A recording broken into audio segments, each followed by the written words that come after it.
Hello and welcome to Learning Music with Pat. I'm going to continue today in terms of practicing and how to practice before I do anything else.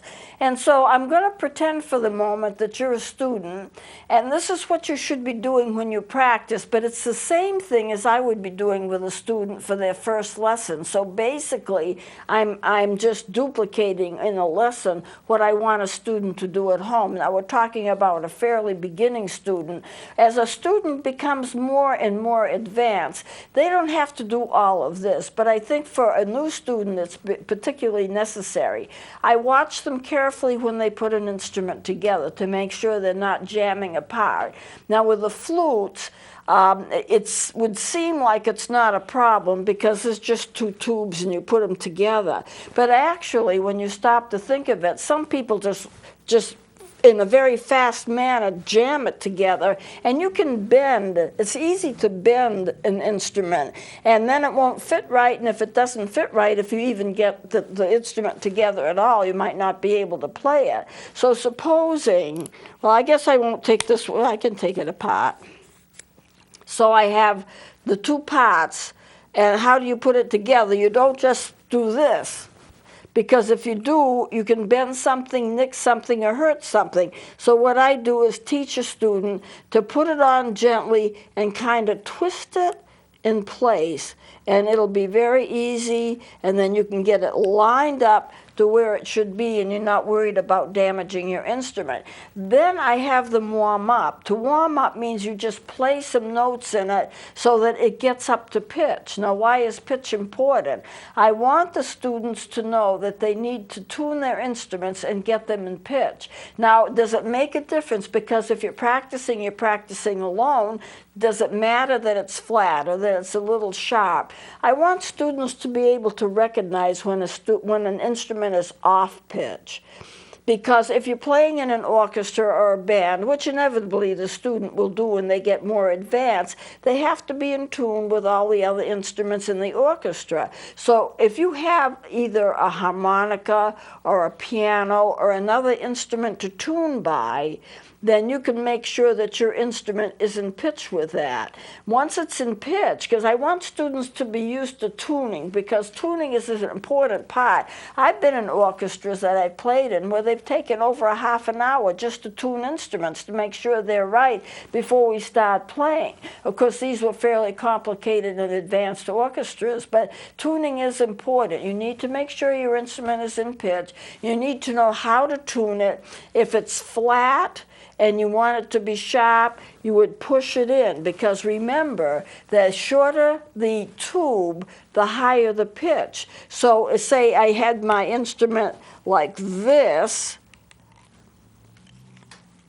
and it's actually a little bit too flat. How do I sharpen it? Push it in, which basically shortens the tube. But what if it's too sharp? Pull it out. That lengthens the tube. But then, of course, you have to get it all lined up so it'll play. You want it absolutely in pitch. Some instruments, the simpler kind, are not tunable. But most of them are to a certain degree.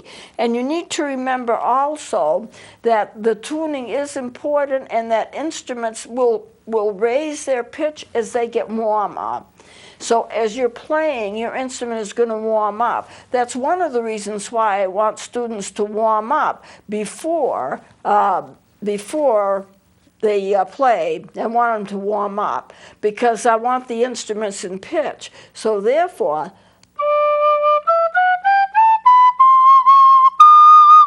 so somebody else is playing a recorder, let's see that they're both in pitch. You need to be used to hearing it.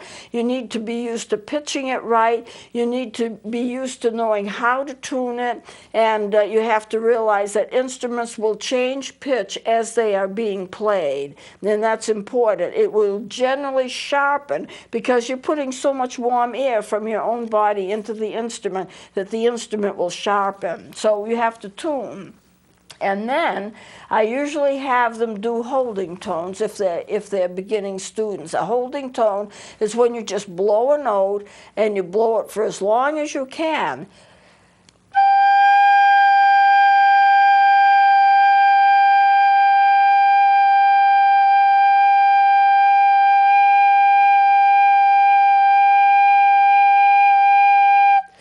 I could have held it longer, but it would be duller than toast if I did. And I did hold it for quite a while.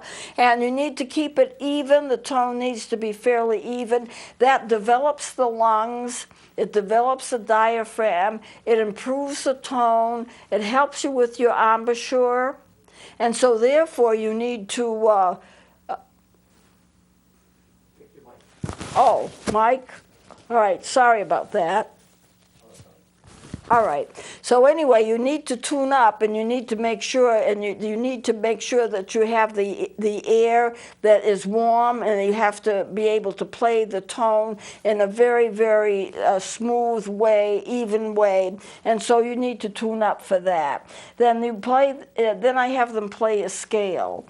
Now, as I go along teaching, there will be different scales that I'll need to teach them. And for the recorder, it's going to be C, D, G, and F, which is one flat. Now, they're not going to learn this all at once, of course, but one scale at a time. And I'll have them choose a scale and play it. And then that gets them used to the fact that a lot of music is based on scale work, so they need to do that. Then we go to exercises, and then we go to songs.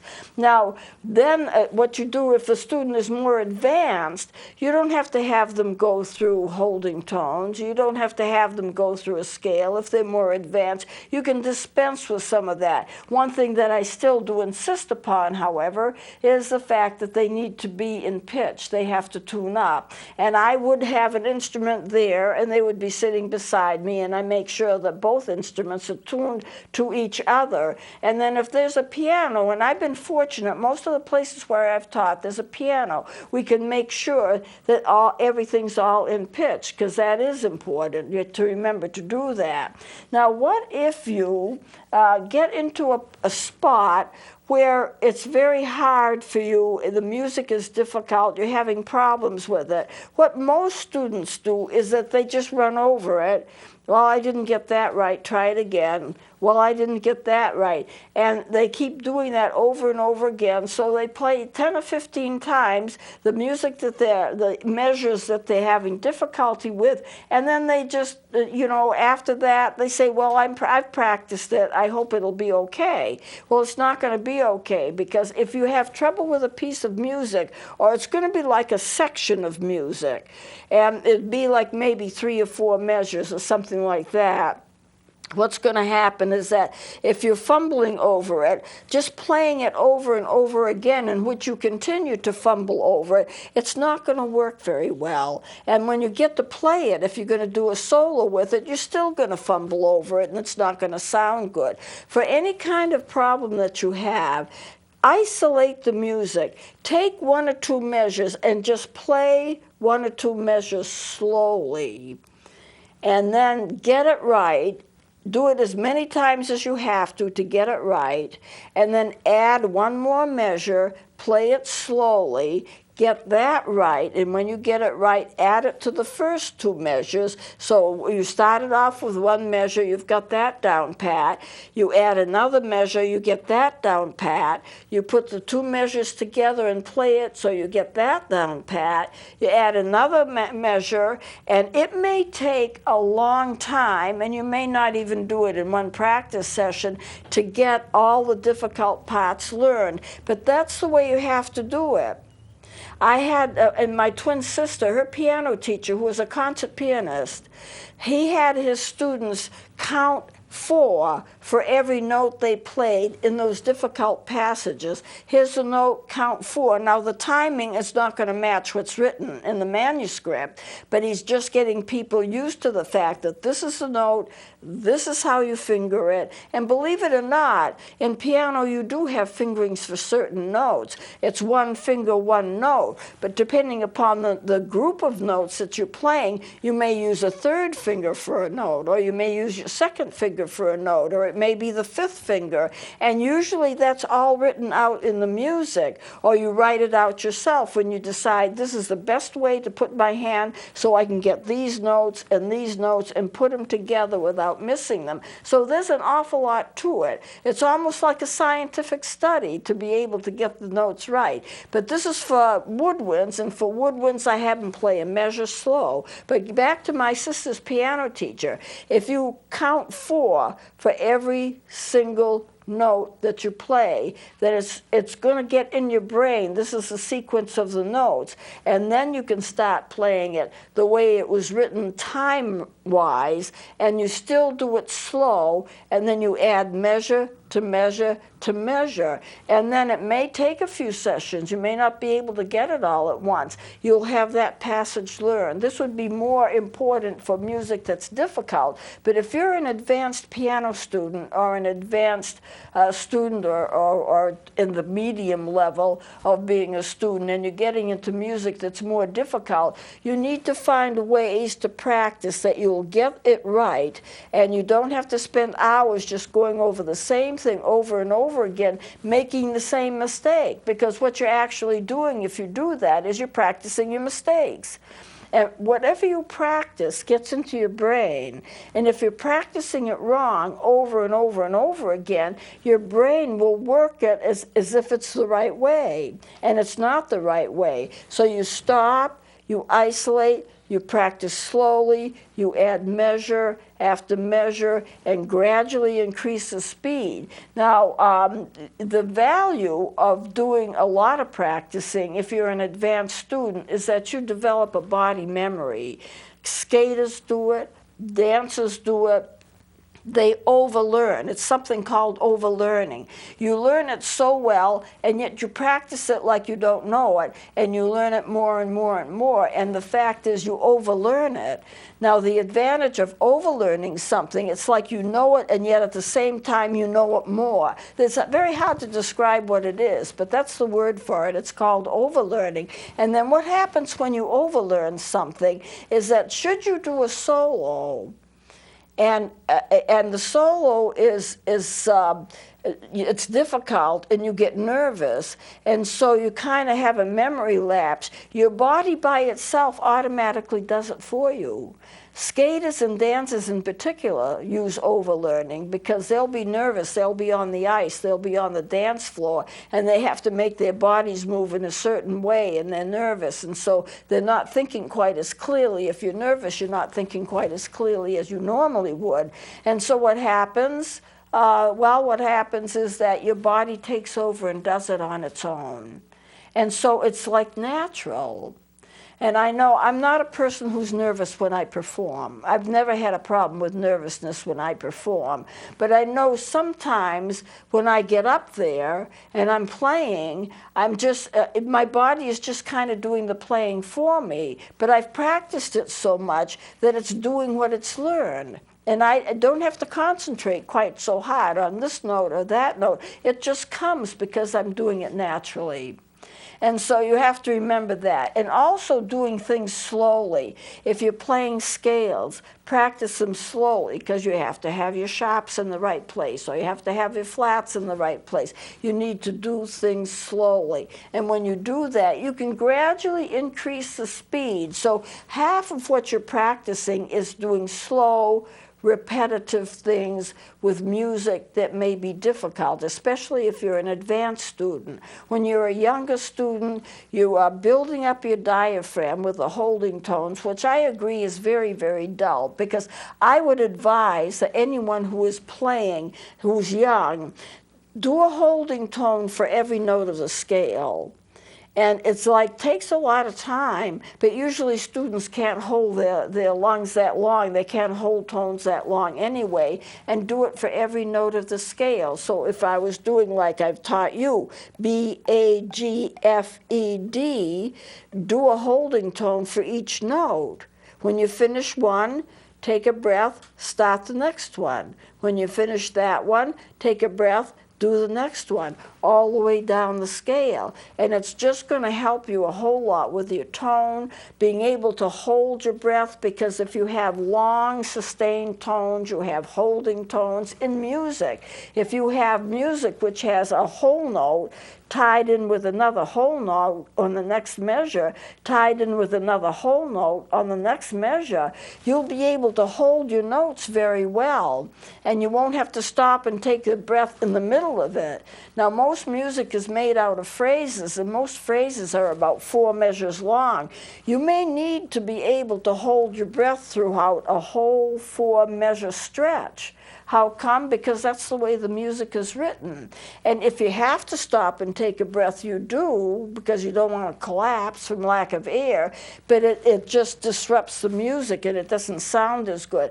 So if you have to hold for 4 measures, you can hold for 4 measures and keep playing, and then take a breath after the phrase is over. So that's just something that you have to consider. You know, you just have to consider holding your tones, getting your lungs so that they're able to do a lot more, and playing for longer stretches of time, doing things slow, working up. There is an art to practicing. It's almost a science of practicing. And a lot of times when I have young students, I'm going to spend time in saying, this is the way you hold the notes. This is the way that you practice. And so we need to do it this way. And then I'll replicate that in a lesson. And so, and tonguing. One of the things we have to do early on is to learn how to tongue. And I've described before how you do it. But you have to teach tonguing almost as soon as you teach a person how to blow and get a sound out of an instrument, because you don't want students doing this.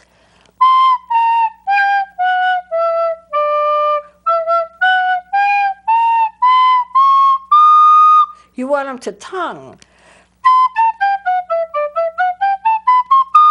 And it sounds much better. So they have to learn to tongue. Now, I wrote a piece, and I don't have it up here now, but I'm just going to play it for you. And I played it once when I did it, in terms of tonguing and how you have to tongue. You put the instrument in your mouth, you take, and your tongue goes up to the tip of the instrument, and then you withdraw it, pull it back like you were saying ta or tu. Well, the song that I played, and I'm going to play 2 of them, just so that you can see what tonguing exercises can be like, because they are very important. So the first one I played once before, a couple of segments back. I'm going to repeat it so you can see the way that every note that I play here is tongued. This is the way it goes.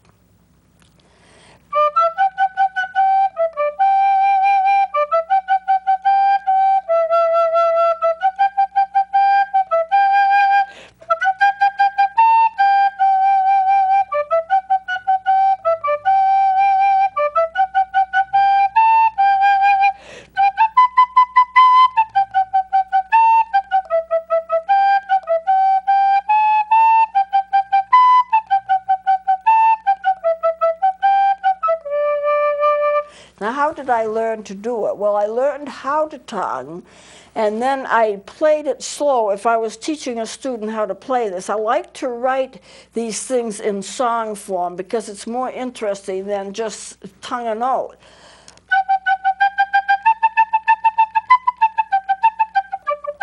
Well, I'm doing a lot of tonguing, but if I write it in a song, it's going to be a lot more interesting. So I would teach them how to play this slowly.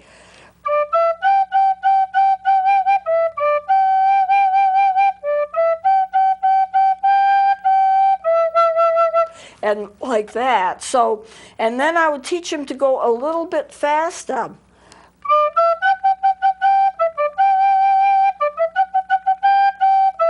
And then we would go as fast as we wanted to go, because there's a certain skill in tonguing, and you have to improve as you go, and you can do it faster and faster. Well, the other song that I played that you haven't heard, it's a tonguing song.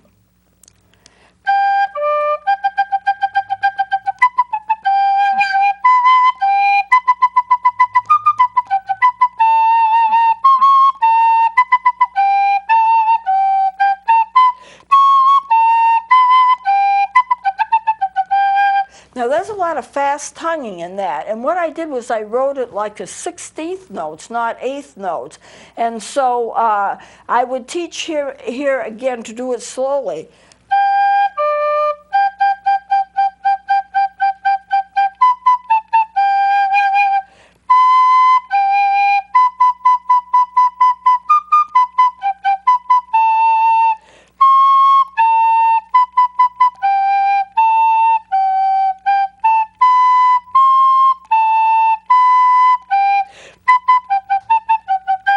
And then you gradually do faster and faster tonguing. And here again, it's in the song. Well, I don't have much time left. I'm going to just show you a chart, and then we'll close it, and I'm going to continue with this next time. But if we can take a look at this chart, this is a keyboard. This is a middle C. This is the treble clef, and this is the bass clef. In most music for like piano, you'd have both the treble and the bass clef. This is the middle C. It's the lowest note that most woodwinds can play. The saxophone can get down to about this level. The clarinet can get down to about this level. But for most, the recorders, sassotos, song flutes, and so forth, most of the recorders, most of the instruments will only go that low. This is middle C, and everything over here is the bass clef. And it's the lowest note for the woodwinds, but it's a higher note for the bass clef because they go down. And the treble clef goes up. So you have C, D, E, F, G, A, B, C, D, E, F, G, A, and then the recorder does go up to the B and the C. I didn't put it on here because they're harder to get. They're more advanced students get it fine. Here's the middle C on the keyboard, and the middle C is pretty much toward the middle of a keyboard, but it's a little to the left. It's not exactly in the middle. So here's your middle C. This is the way it looks on a staff, and this is on a keyboard. This is all bass clef. These notes are all bass clef. This is all treble clef. These notes are all treble clef.